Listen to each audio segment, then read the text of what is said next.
All right, we're going to test out ChatPDF here. And basically what ChatPDF says it could do is you could upload a PDF to it, and then you can chat with it to understand what's going on there. So we're going to do two examples here. One of them is going to be using a link.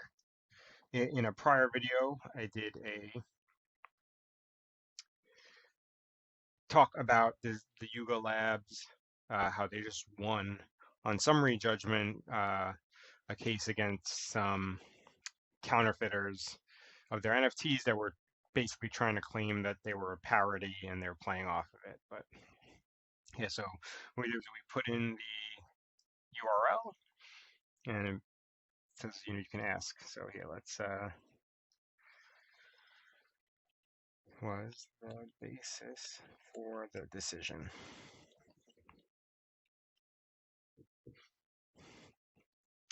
Court's decision was based on its conclusion that the defendants acted with a bad faith intent to profit. The court considered several factors, including the absence of trademark or other intellectual rights in the domain names, lack of bona fide prior use of the domains, and absence of non-commercial fair use purposes for the website. This can be found on page 15 of the PDF. Okay, so it even cites to where it is.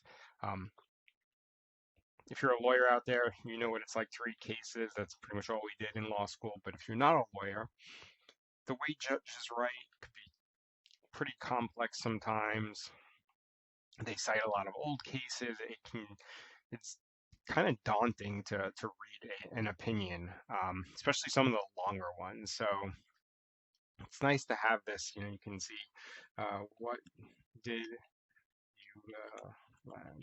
ask the court.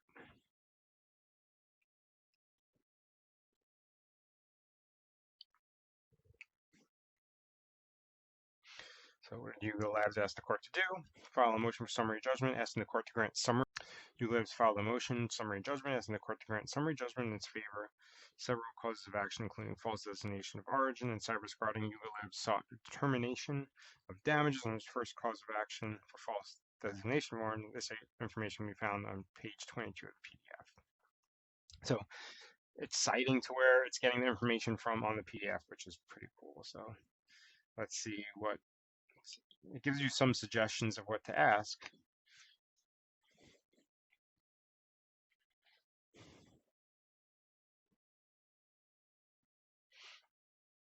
So I had it asked based off of its suggestion, what was the court's reasoning for granting in part and denying in part the motion? The court granted Yuga Labs' motion for summary judgment as to its first cause of action for false designation of origin and its third cause of action for cyber squatting. The court also granted summary judgment on several affirmative defenses and counterclaims alleged by the defendants.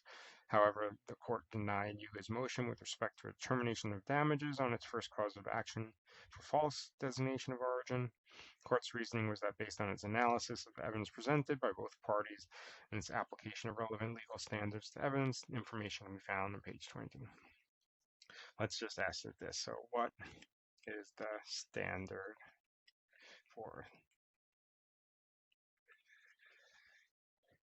So I'm just asking it for people that don't know what is the standard of summary judgment.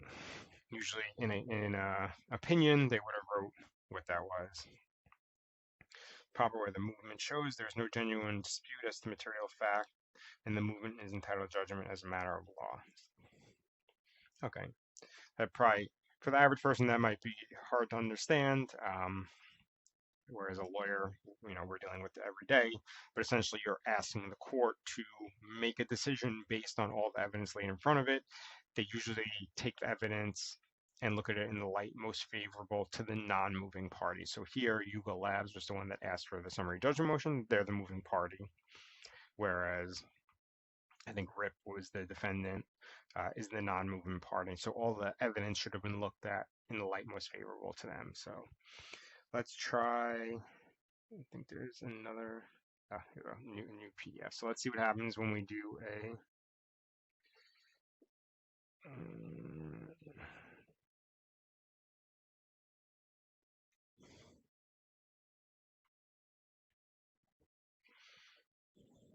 so now we're uploading an actual PDF to see how it handles that.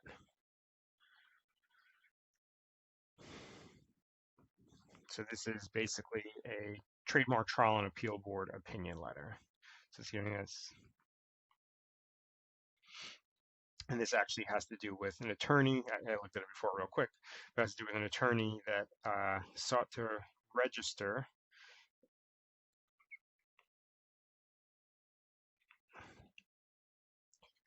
this trademark here for All Rise, Here Comes the Judge.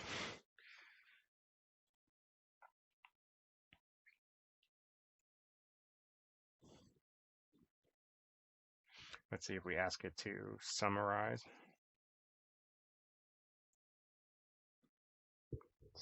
the case. So it's between Major League Baseball Players Association and Aaron Judge versus Michael P. Chisena. Case concerns the registration for standard character marks and design marks for clothing in International Class 25.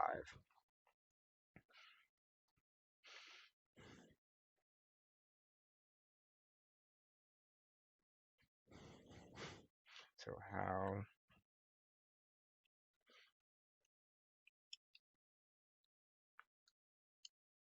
did the TTAB rule?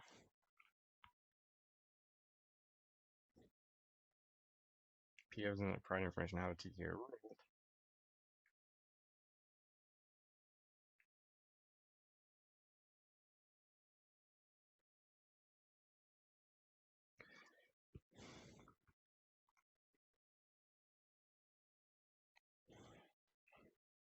So we're just taking one of their suggestions there and seeing what it looks like it's going to be the same exact.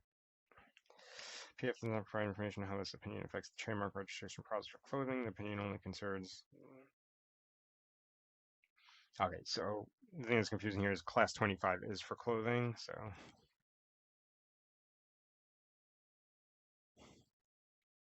Let's see.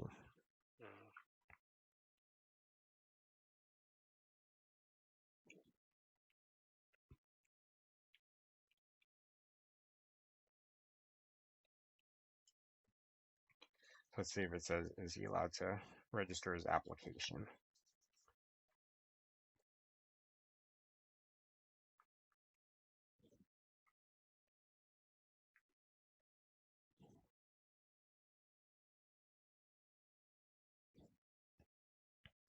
So it did a better job in the opinion that was written for the Yuga Labs case. I guess, trademark trial and appeal board could be a little harder to understand. I'm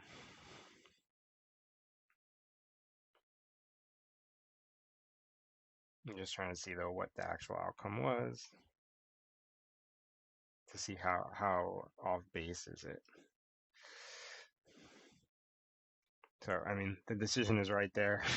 Opposition to registration of 3 marks are sustained, meaning that they're ruling in favor of the opposer under likelihood of confusion. So let's just ask that.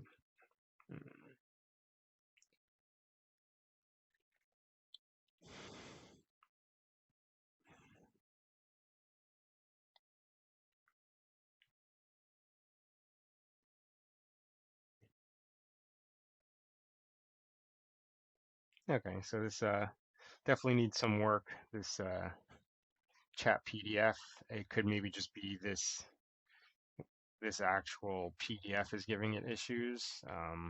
There are, some pictures and things in it, and the layout. There's a lot of, as you can see, over 117 footnotes. So maybe all those are just giving it some confusion. But check it out, play with it. Feel free to let me know in the comments below what you think about ChatPDF. And of course, if you like these videos, please subscribe. Jason Rosenblum here, intellectual property attorney, testing out all different AI and talking about all different legal issues related to AI, as well as patents, copyrights, and trademarks. Thanks for watching.